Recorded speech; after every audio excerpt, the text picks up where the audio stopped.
Now, is there any of us in this room who is not aware that at the time Ihedioha was declared, even the returning officer could not show that he scored the constitutional requirement of at least 1/4 of the total vote cast in at least 2/3 of a local government?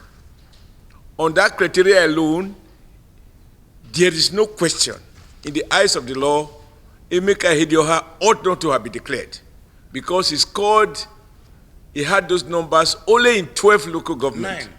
Nine local governments. And of course, you know you have about 27 local governments. So, 18. as journalists, it's 9 a 2/3 of 27.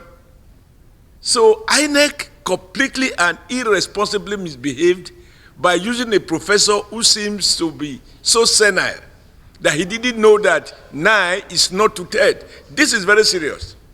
And because they take advantage of the fact that once they make a pronouncement, even if the pronouncement is made by a lunatic in INEC, you can't revise it. You have to go to court. And if it is PDP's fixation, rig them, let them go to court.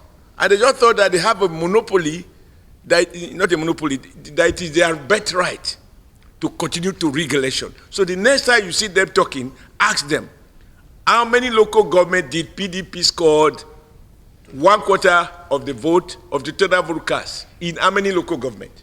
That is not in the provision of the Electoral Act. That is in the express provision of the Nigeria Constitution. The issue in Imo, when I see people protesting, that is my primary constituency to do protest. But I don't run after madman. When he's naked, I have to join him to run because I want to make a point. And that's the thing, we just allowed them to seem to have the monopoly of doing the sort of thing they were doing. Have you also found out what happened in Kano? Sorry, in Sokoto?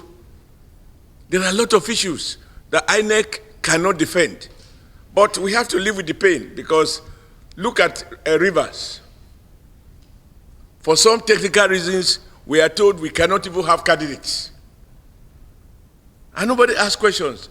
But because we are ruling party, we cannot go to the street and begin to protest those things. You also know another state where we won governorship, Senate, Rep, House of Assembly, Zafara. And the Supreme Court says, oh, our primaries were not perfect. Therefore, those who were not in the ballot box were declared. We have to live with that pain.